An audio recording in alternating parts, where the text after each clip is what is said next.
అంటే ఏం లేదు, సిరీస్ ఆఫ్ ఇన్సిడెంట్స్. సిలువ మీద యేసు వెలలాడే వరకు ఏం జరిగిందనేది మనం జస్ట్ కొంచెం అవుట్లైన్ తీసుకుంటాం అన్నమాట ఇవాళ, అంతే.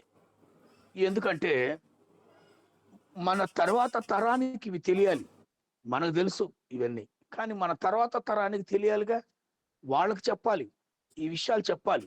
ఇప్పుడు పండగలు, లేకపోతే వార్షికోత్సవాలు, లేకపోతే సభలు, ఇవన్నీ ఎందుకంటే విత్తబడిన వాక్యాలే, చెప్పబడిన వాక్యాలే.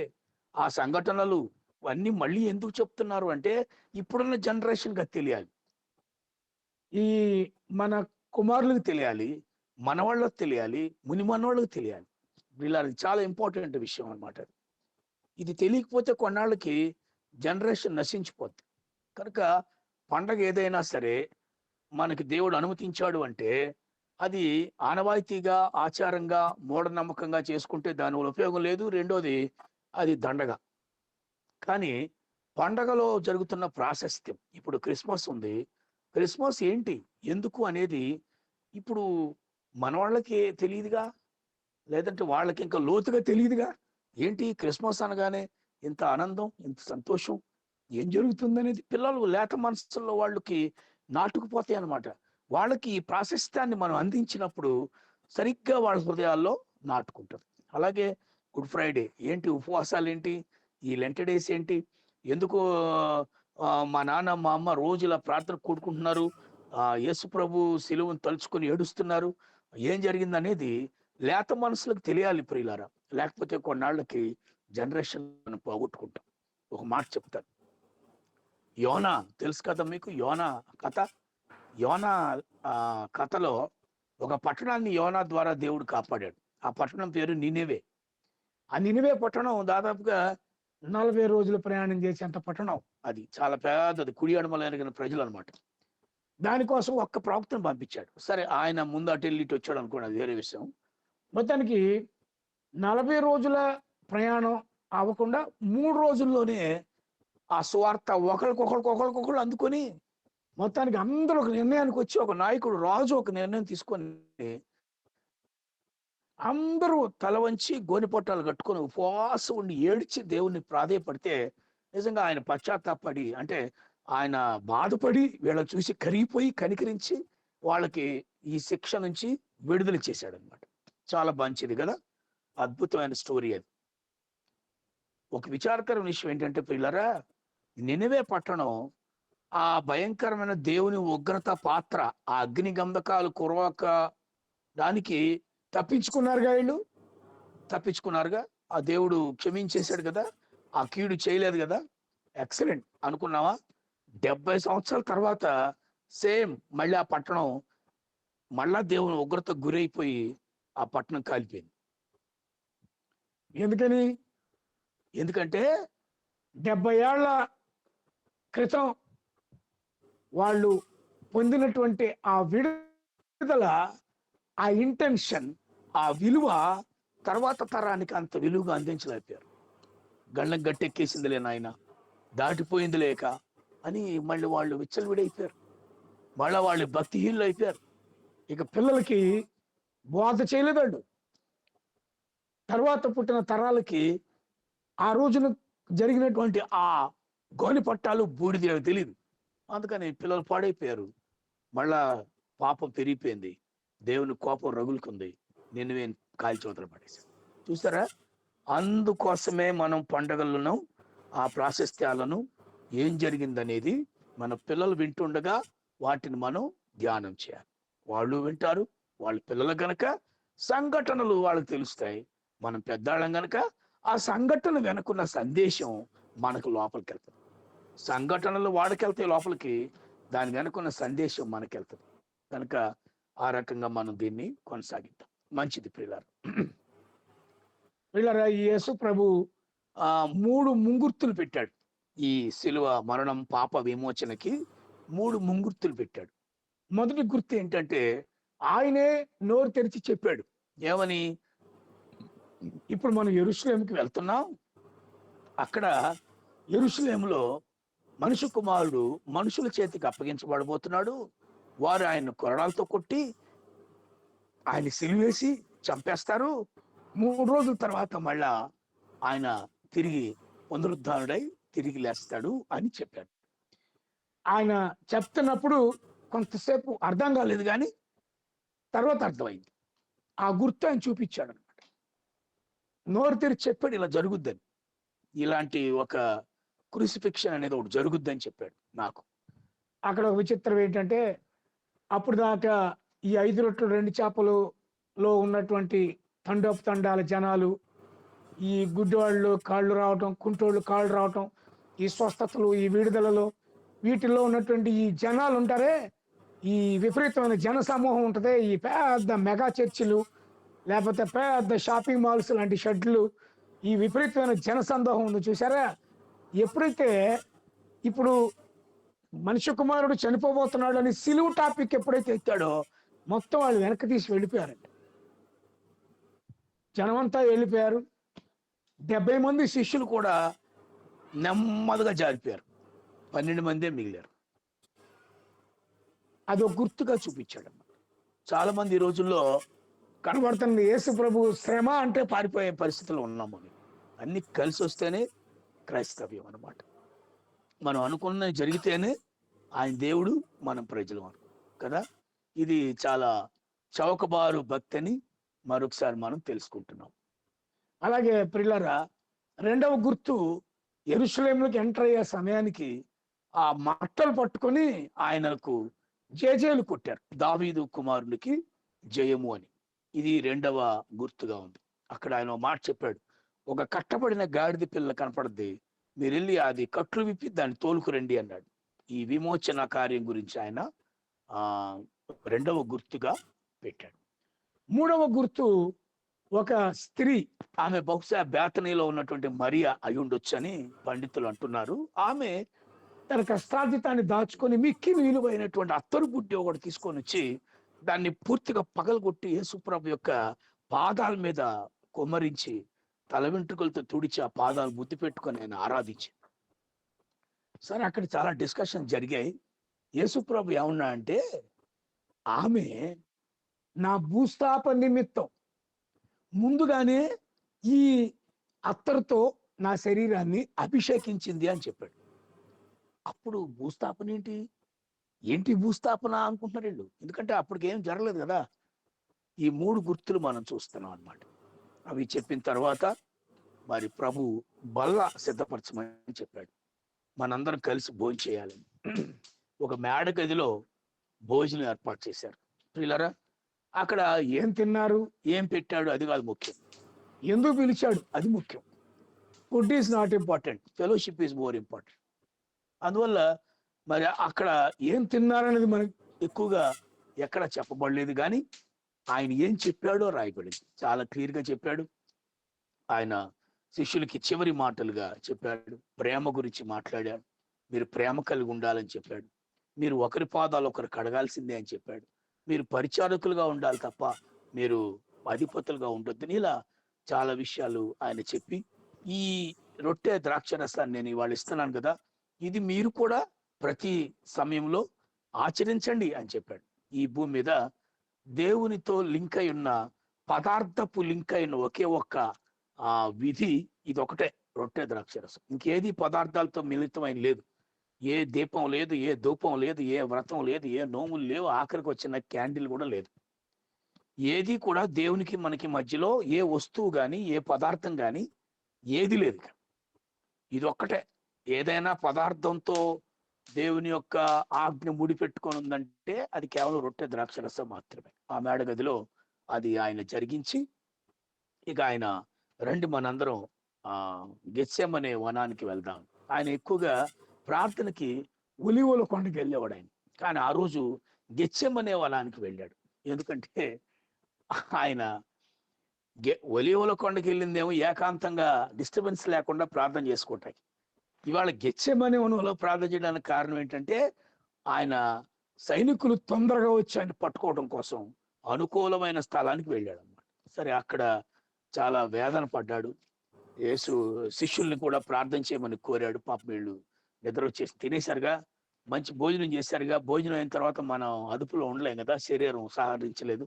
అక్కడికి పేతురు చెప్పాడు, అయ్యా ఆత్మసిద్ధమే కానయ్యా మరి శరీరం సహకరించట్లేదని. ఆయన దానికేం పెద్దగా నేరం మోపలేదు వాళ్ళ మీద. కాకపోతే రిక్వెస్ట్ చేశాడు, ఉండండి మీరు కూడా శోధనలో ప్రవేశించకుండా మెడుకోగలిగి ప్రార్థన చేయండి అయ్యా, మీకే మంచిది చెప్తున్నానని చెప్పాడు. సరే ఆయన నిద్రపోయేళ్ళు. ఇక మూడోసారి వస్తే మళ్ళీ ఉలిక్కిపడి వేస్తే ఇక అక్కర్లేదు, వచ్చేసింది గడియ, వచ్చేసింది. చూడండి, గడియ వచ్చేసింది అంటే అర్థం ఏంటి? ఆయనకి అంతా తెలిసే జరుగుతుంది. అది చాలా ఇంపార్టెంట్ విషయం. సో దేవుణ్ణి ఎవరు పట్టుకోలా, యేసు ప్రభుని ఎవరు కూడా యాక్సిడెంటల్ గా ఏది చేయలే. ఆయనకంతా తెలిసిపోతుంది, తెలుసు. ఎందుకంటే ఆయనే ప్లానర్, ఆయనే ప్రణాళిక రచించింది ఆయనేగా. అందువల్ల వచ్చేసారు వాళ్ళందరూ వచ్చి ఈయన పట్టుకున్నారు. అక్కడి నుంచి ఇక ఆయన హింసించడం మొదలుపెట్టారు. చాలా సార్లు వారు వారు వారు అని మనం చూస్తాం. చాలా ఆ ఘోరంగా మరి దేవుని మీద కక్ష తీర్చుకుంటున్నారు అన్నమాట. కచ్చి అంటారు. కచ్చి అంటే ఏంటి? కచ్చి అంటారు మన తెలుగులో. బాగా కచ్చి పెట్టుకున్నారు అన్నమాట వీళ్ళు. ఎవరాళ్ళు? అందుకే ఆ వచ్చిన వాళ్ళు ఎవరు? కొన్ని వచనాలు నేను మీకు ఊరికే చదివిస్తాను. మీరు ఒక్కసారి బైబిల్ తీసి పెట్టండి ఒకసారి. మత్తయి వాళ్ళు శత్రువులు కాదు వీళ్ళారా, వాళ్ళు ఆయన మీద కచ్చి పెట్టుకున్న వాళ్ళు ఎవరో కాదు.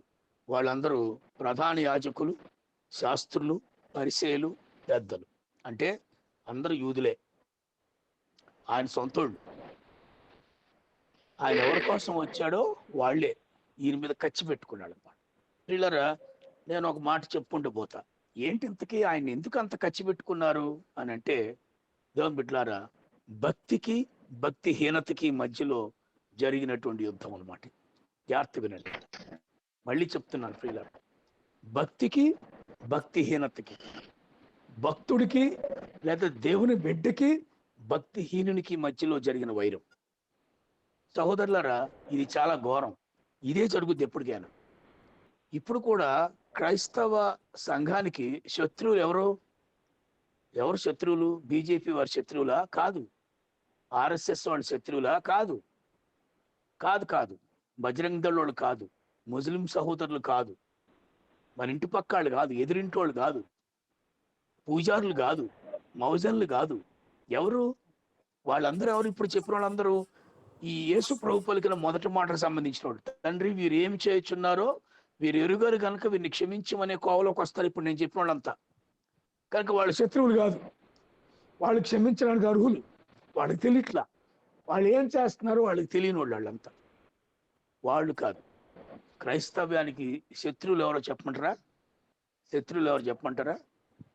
పైన భక్తిగా నటించి లోపల కుట్ర కుతంత్రాలు పెట్టుకొని తిరుగుతున్నారే, రోజు చర్చకొస్తారే, రోజు పాటలు పాడతారే, రోజు ప్రసంగాలు చేస్తారే, రోజు కానుకలు ఇస్తుంటారే, కానీ లోపల కుళ్ళు పెట్టుకుంటారు చూసారా, లోపల కుషిద్ధం పెట్టుకుంటారు చూసారా, లోపల హృదయం అంతా కూడా కుళ్ళుతోనూ కంపుతో నిండిందని చెప్తున్నాడు చూసారా యేసుప్రభు చాలా చోట్ల. మీరు సున్నం కొట్టిన సమాధుల్లాగా ఉన్నారు, పైకే తెల్లగా కనపడుతున్నారు, లోపల చాలా కుళ్ళు కంపు కొట్టేస్తుందని చెప్పారే. ఇలాంటి కుట్రలు కుతంత్రాలు పెట్టుకొని పైకి ఏం ఎరగినట్టుగా పాటలు పాడుతూ భక్తుల్లాగా నటించే వీళ్ళే సంఘానికైనా, యేసు ప్రభుకైనా, సేవకైనా, సేవకులకైనా బద్ధ శత్రువు. ఇంకో మాట చెప్పమంటారా? వాళ్ళని మనం ఏం చేయలేం. ఎందుకని? అంత వాళ్ళే, మనం వాళ్ళని ఏం చేయలేం. అందుకని యేసు ప్రభువే తల ఉంచేశాడు, ఆయన వాళ్ళ చేతికి అప్పగించబడ్డాడు. మరి ఆ తర్వాత వాళ్ళ జీవితం ఎంత భయంకరంగా సాగిందనే తర్వాత మనం చూద్దాం. శత్రువులు అక్కడ ఉందన్నమాట. కనుక జాగ్రత్త వినండి బిడ్డలారా. శత్రువులు ఎవరు? భక్తులకి శత్రువులు ఎవరు? అన్యులు కాదు, భక్తిహీనులే భక్తులకి శత్రువులు.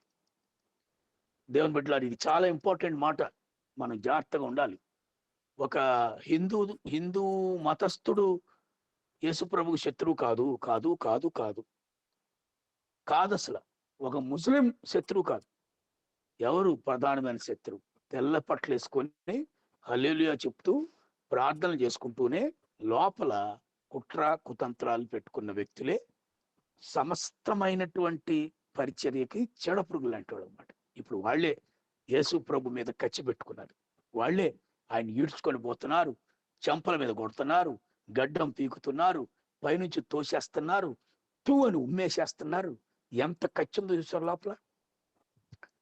చాలా సార్లు ఇప్పుడు మనం చూస్తాం, ఏ నేరం కనపడలేదయ్యా బాబు అని అంటే, అయినా సరే వేసేయాలి, సిలువ వేసేయాలి, చివరికి వారి కేకలే గెలిచను అని మనం చూస్తున్నాం. కనుక బిడ్లారా, నువ్వు అలా ఉండొద్దని నేను మీకు మనవి చేస్తున్నా. చాలా డేంజర్ అండి ఇది. యేసు ప్రభు ప్రేమకు పాత్రులు అన్యులు, యేసు ప్రభుకు ప్రేమకు పాత్రులు వ్యభిచారులు, తాగుబోతులు, అందరూ ఆయన ప్రేమకు పాత్రులే.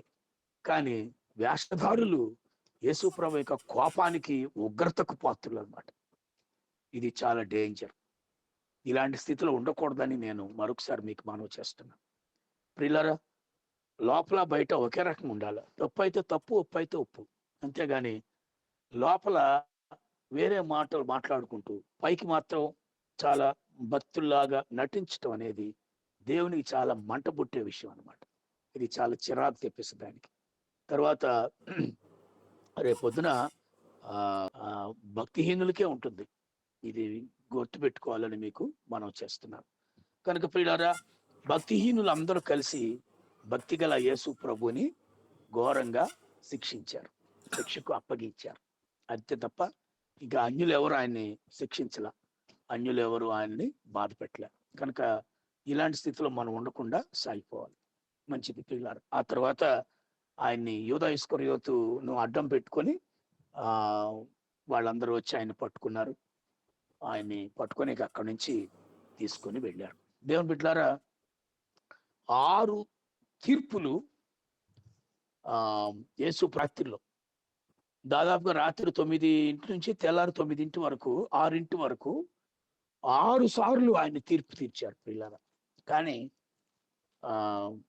అసలు విషయం ఏంటంటే 6 తీర్పుల్లో కూడా ఆయన దోషి అని ఎక్కడా తేలాలి. ఆయన నేరం ఎక్కడా కూడా వాళ్ళు రుజువు చేయలేపారు. 6 తీర్పులు తీర్చారు. చూడండి, నెంబర్ 1 మొదటి తీర్పు చూడండి, యోహాను సువార్త అన్న యొద్దకు ఆయనను తీసుకొని పోయిరి. చాలమ్మా, థ్యాంక్ యూ. మొదట అన్న దగ్గరికి తీసుకొని వెళ్ళారు. దేవుని బిడ్డలారా, ఇతను చాలా పాతకాలపు ప్రధాన యాజకుడు అనమాట. అక్కడే ఉంది. అతడు ఆ సంవత్సరంలో ప్రధాన యాజకుడైన కయపాకు మామ, అంటే పురాతన కాలమైనటువంటి ముసలాడు, బాగా కుట్రలు పన్నేటువంటి సిద్ధహస్తుడు అనమాట. ఇంకా బాగా తెలియాలంటే ఒక కీచకుడు అంటాడు అనమాట, శకుని లాంటి వాడు. అంత తెల్లారు లేస్తే అందరినీ నాశనం చేయడానికి దురాలోచన పరుడు అనమాట. అతను అన్న దగ్గరికి తీసుకెళ్లారు. కానీ చిత్రం ఏంటంటే ఆయన కూడా ఆయన దగ్గర నేరాన్ని రుజువు చేయలేకపోయాడు. 2 అదే అధ్యాయం 28 వచ్చిన చదువు చాలు. రెండవది చాలమ్మా, థ్యాంక్ యూ. రెండవది కయపా దగ్గర తీసుకెళ్లారు. కయపా అంటే ప్రజెంట్ ప్రధాన యాజకుడు. అన్న అంటే బాగా పాతకాలపుడు. అంటే ఇప్పుడు ఏదన్నా ఒక పెద్ద వ్యక్తి మీద కేసు పెట్టి లోపలేసేయాలంటే ఈ పాతకాలపు జడ్జిల్ని సంప్రదిస్తారు కదా, ఎలా మనం బాగా బలంగా పెట్టొచ్చు, ఎలా మనం ఆయన వెనక్కి రాకుండా తోసేయచ్చు అంటాను. అట్లా అన్న దగ్గరికి తీసుకెళ్లారు.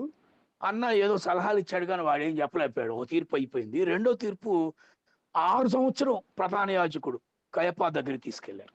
కానీ అతను కూడా తీర్చినా కూడా అతను ఎక్కడా కూడా యేసు ప్రభువులో ఫలానా తప్పు ఉంది అని ఆయన చెప్పలేకపోయాడు. 2. మూడోది లూకాసు వార్త 22:66 చదువు. మహాసభలోనికి తీసుకొని పోయారు. సెన్హెడ్రిన్ సభ అని కూడా దీన్ని పిలుస్తారు. అక్కడ ఈ శాస్త్రులు, పరిచయులు ఈ బండ మీద కూర్చొని తీర్పులు తీరుస్తూ ఉంటారు అనమాట. చిన్న చిన్న పంచాయతీలు చేస్తుంటారు కదా, ఆ సభలోకి తీసుకెళ్ళారు. ఇది 3వ తీర్పు. అక్కడికక్కడే ముందు అన్న సీనియర్ మోస్టోడు ఏం తేల్చలా. 2 అప్పుడు ప్రజెంట్ ప్రధాన యాజకుడు అతను ఏం తేల్చలా. ఇక అందరూ పిలిచారనమాట. మొత్తం బ్యాచ్ని పిలుచుకున్నారు. వాళ్ళందరూ పరిగెత్తుకొచ్చేసారు. ఇట్లాంటి వాళ్ళందరికీ ఒకడిని అన్యాయం చేయాలంటే పరిగెత్తుకొచ్చానికి కొంతమంది ఉంటారు చూడండి. ఒకడిని నాశనం చేయాలంటే నేను వస్తా అని వాళ్ళు చాలా మంది ఉంటారుగా. వీళ్ళందరూ వచ్చి దురాలోచన ఒక సభలాగా కూడుకొని సెనేటరీ సభలోకి తీసుకెళ్లారు. కానీ చిత్రం ఏంటంటే ఆ 3వ తీర్పులో కూడా యేసు ప్రభు మీద వాళ్ళు ఏ నేరం మోపలేకపోయారు. ఎందుకంటే ఆయన పాపం లేనివాడు కదా. ఎంత తన్నుకుంటే మాత్రం ఎవరు దొరుకుద్ది? ఏమీ దొరకలేదు. పూర్తిగా చాలు. పిలాతు దగ్గరికి తీసుకెళ్లారు. పిలాతు దగ్గరికి తీసుకెళ్ళి ఆయన్ని తీర్చమని చెప్పారు. ఆయన నిజంగానే న్యాయమూర్తి. ఆయన కూడా చాలా తీవ్రంగా ప్రయత్నం చేశాడు. కానీ మరి ఆ పారాగ్రాఫ్ అంతా మీరు తర్వాత చదివితే అతను కూడా ఏం చేయలేకపోయాడు. అందుకని ఏం చేశాడంటే ఆ కింద మీరు చూడండి 6వ వచనం చదవండి. పిలాతు ఈ మాట విని ఈ మనుష్యుడు గలిలయుడా అని అడిగి ఆయన హేరోదు అధికారం క్రింద ఉన్న ప్రదేశపు వాడని తెలుసుకొని హేరోదు నొద్దకు ఆయన పంపెను. హేరోదు దగ్గరికి పంపించాడు పిలాతు. హేరోదు రాజు కదా, రోమన్ గవర్నమెంట్ కదా, అతని దగ్గరికి పంపించాడు. ఎంతది ఐదో తీర్పు అనమాట. పిలాతు దగ్గరికి వెళ్ళారు. పిలాతు ఏమో మళ్ళా హేరోదు దగ్గరికి పంపించాడు. ఈయన మన ఏరియా వాడు కాదు, గలిలయ వాడు అంటే అది వేరే ఏరియా వాడు, అక్కడ పంపించాడు. ఈయన కుదరలా, ఆయన కుదరలా. హేరోదు కూడా చాలా ప్రయత్నం చేశాడు, ఏదో రకంగా ఆయన్ని తీర్చాలని తప్పోడుగా. ఆయన చేయలేకపోయాడండి. హేరోదు కూడా ఏమి చేయలేకపోగా తిరిగి 11వ వచనం చదవండి. 6వసారి అన్న, కయప, సభ, పిలాతు, హేరోదు, మళ్ళీ పిలాతు. బిడ్లారా 6 సార్లు ఆయన రాత్రి అంతా తిప్పారు. ఆ తిప్పేటప్పుడు కొడుతున్నారు, తిడుతున్నారు, నానా యాగి చేస్తారు. ప్రియమైన దేవుని బిడ్లారా, 6వ తీర్పులో కూడా పిలాతు ఏం చేశాడండి? ఏం చేశాడు ఫైనల్గా మనం చూస్తే చాలా తీవ్రమైనటువంటి మాట ఆయన చెప్పాడు. చూడండి 22వ వచనం చదవండి. 3వ మారు అతడు, లూకాసు వార్త 23:22. మూడో మారు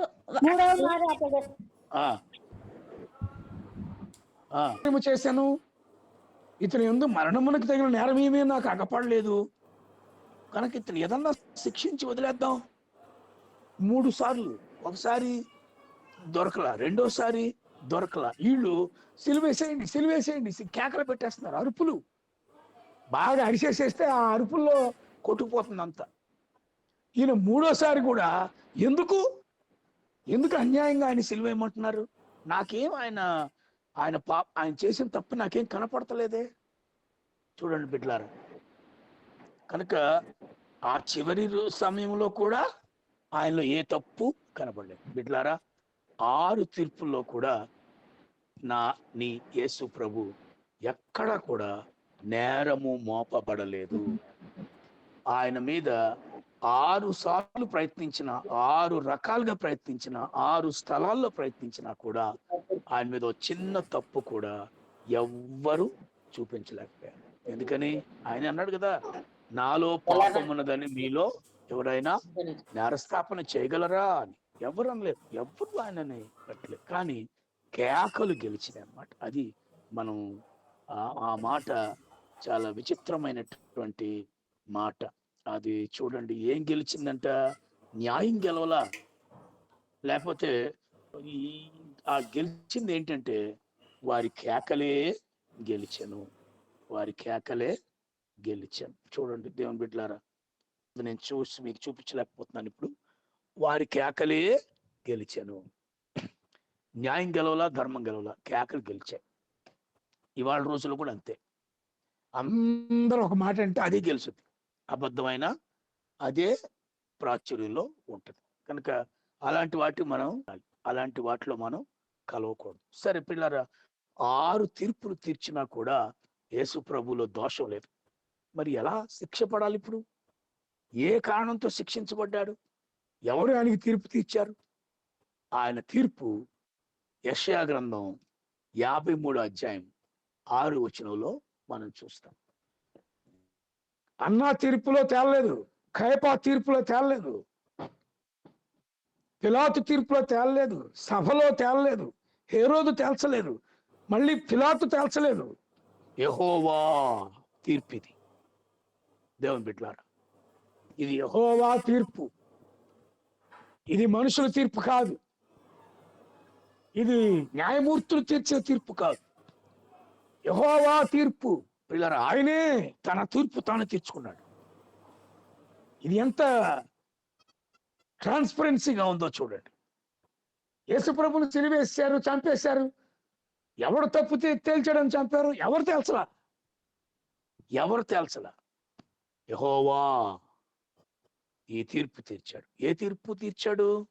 మనందరి దోషము ఆయన మీద మోపాను. బిడ్డలారా, అన్నా దగ్గర తల వంచలా, కైపా దగ్గర తల వంచలా, మీటింగ్ సభలో తల వంచలా, పిలాతుకు తల వంచలా, హేరోదుకు తల వంచలా. కానీ నీ కొరకు ఆయన తల వంచాడు. నా కొరకు తల వంచాడు. దేవుని బిడ్డలారా, మన దోషమును పరిహరించడం కోసం ఆయన సరే నన్ను శిక్షించండి అని తల వంచాడు. బిడ్డలారా, నీ కోసం ఆయన సిలువ మీద వేలాడాడు. నీ కొరకు నా కొరకు ఆయన ప్రాణాన్ని పెట్టాడు. తీర్పు ఆయనే తీర్చుకున్నాడు. ఆయనే తీర్పు తీర్చాడు. దోషం ఎవరిది? నీది నాది. మనందరి దోషం. మనందరి దోషం యెహోవా అతని మీద మోపినప్పుడు ఆయన సరే అది నేను మోస్తాను అని సిలువను ఆయన మోసి ఆయన తన మరణాన్ని మన కొరకు ఆయన ఇచ్చాడు. ఇదిగో లోక పాపమును మోసుకొని పోవు దేవుని గొర్రెపిల్ల. ఆయన పాపము కాదు, ఆయన దోషము కాదు, ఆయన నేరం కాదు, లోక పాపం, లోక దోషం, లోక నేరాలు ఆయన మోసుకొని పోతున్న ఒక ఏ పాపం ఎరుగని ఒక గొర్రెపిల్ల. ఆ గొర్రెపిల్లగా ఆయన తన ప్రాణాన్ని అర్పించాడు. దేవుని బిడ్డలారా, ఈ రాత్రి వేళ మనం రేపు దేవుని చిత్తమైతే ఆయన సిలువ మీద 6 గంటలు పట్టింది. 6 గంటలప్పుడు సిలువ వేశారు. 3 గంటలు పట్టింది ఆయన ఆ గొల్గొతా కొండపైకి ఎక్కడానికి. యెరూషలేము వీధుల్లో నానా యాతన పెట్టుకుంటూ తీసుకెళ్లారు. ఎగతాళి చేసుకుంటూ కేకలేసుకుంటూ తీసుకెళ్లారు. కఠినమైన శిక్ష అన్నమాట. మీరు ఆ రోమన్ శిక్షలు చాలా కఠినంగా ఉంటాయి. చాలా ఎలా ఉంటాయి అంటే అవి మనం తట్టుకోలేవు, అంత ఘోరంగా ఉంటాయి. ఇప్పుడు మీకు తెలిసే ఉంటుంది, ఈ ప్రపంచ వింతల్లో 7 వింతల్లో ఒక వింత ఈ రోమన్ యొక్క వాల్ ఉంటుంది కదా, వాల్, అది స్టేడియం, అదొక స్టేడియం అన్నమాట. అదొక వింత. ఆ స్టేడియం దేనికి క్రికెట్ ఆడటానికి ఫుడ్. చివరి మాటలు మాట్లాడాను నేను. ఇంకా దీన్ని ఏమంటానంటే, చివరి మాటలు ఇప్పుడు కూడా ఎలా ఉంటాయి చెప్పండి? ఎయిర్పోర్ట్కి వెళ్ళిపోయిన తర్వాత, ఎయిర్పోర్ట్లోకి ఫ్లైట్ ఎక్కే ముందు